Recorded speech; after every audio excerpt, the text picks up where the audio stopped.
Tracking the numbers closely tonight as Canada hits another milestone. There are now more than 50,000 confirmed cases of COVID-19 across the country. More than 2,800 people have died. So far today, more than 1,500 new cases have been confirmed. Most of them are in Ontario and Quebec. In Atlantic Canada, there have been no new cases in New Brunswick, for example, for more than a week. Newfoundland and Labrador has reported just 2 new cases in the last week. Those numbers are a sign physical distancing is working, but it doesn't mean the virus is gone, just that we have to learn to live with it. Eric Sorensen takes us through the latest federal projections. The spread of the coronavirus is slowing in Canada, and with that growing anticipation, the country is edging towards opening up the economy. The epidemic here has slowed relative to many countries, cases doubling just every 16 days now. And across the country, there are essentially regional epidemics. The curve has flattened for several small provinces, and the growth has leveled off, even in Quebec and Ontario. Health officials now looking at measures to ease restrictions. When the time is right for each jurisdiction, what some of those initial measures could be in terms of easing back some of those public health measures. The message has shifted from ominous 3 weeks ago. We're at a fork in the road between the best and the worst possible outcomes. To cautiously optimistic today. You already know that if your neighborhood doesn't have new cases, if your province is flattening the curve, this is a good sign. Canada is gradually containing the epidemic. Weeks ago, each infected Canadian was infecting at least 2 other people. That was exponential growth. That number has now been brought down to just over 1 other person. And if you can bring it below 1, the epidemic will die out. Now, we're familiar with modeling scenarios in a worst case, massive infections. With some controls, it's a little bit better. And with the controls we've taken, isolation and distancing, we're within a curve with far fewer cases. But don't expect that curve to flatten out entirely. What with getting back to somewhat normal life, you can expect to see some waves in the fall and possibly the winter. It's not that after the first wave we're in the clear. We're anticipating a second, third, who knows how many waves, but we're trying to find a manageable level in terms of, as you say, opening up the economy. It also means vulnerable populations, older and in group settings, will continue to be at risk. Where ages are available, Canadians over 60 account for 95% of COVID-19 deaths.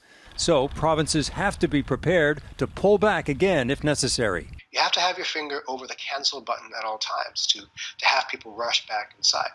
Because the second you detect a signal of an outbreak, you've got to swoop in with enormous public health infrastructure. For now, we're not through the first wave. Ottawa's model suggests by this time next week, an additional 500 to 1,100 Canadians will have died from COVID-19.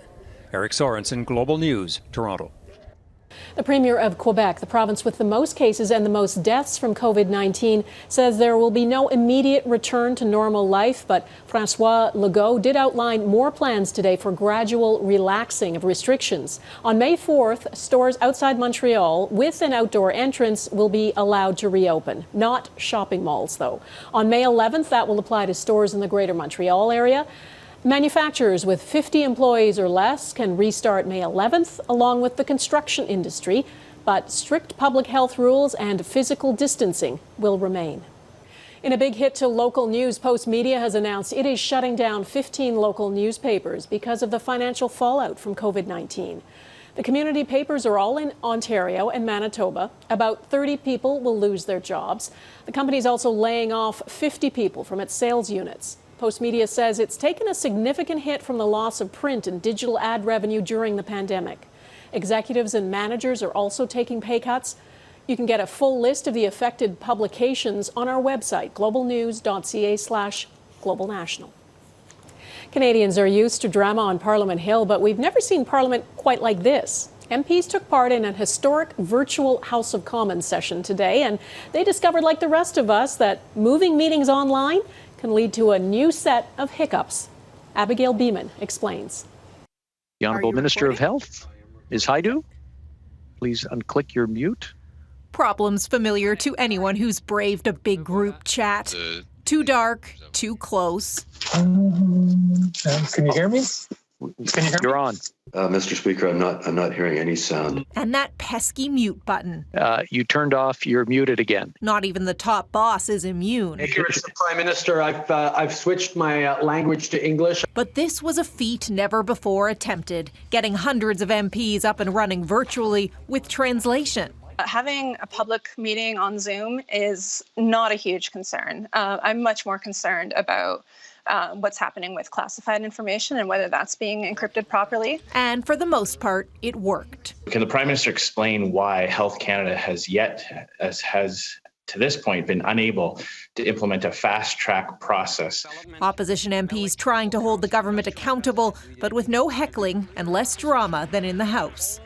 Almost strange to watch the official opposition leader take on the Prime Minister, one-on-one, screen to screen. We've seen around the world problems with test kits that have been faulty or unreliable. Of 338 MPs, 280 were present. A few tweeted out they were having technical issues. And if they're somewhere remote and they don't have the broadband or the internet connection, then they're going to feel that they're not part of it, and I think that's a problem. Oh, and remember we said no heckling? Well, the Speaker does have one trick up his sleeve. I do have the ability to mute individual members. I don't want to go there, so I'll just leave it at that. New tools adapting to a new virtual reality. Abigail Bimman, Global News, Ottawa. The new series that goes inside the COVID-19 pandemic, from the front lines to the everyday heroes helping us cope with the unprecedented change. Coronavirus, the new reality. A Global News special, Sundays at 7 on Global.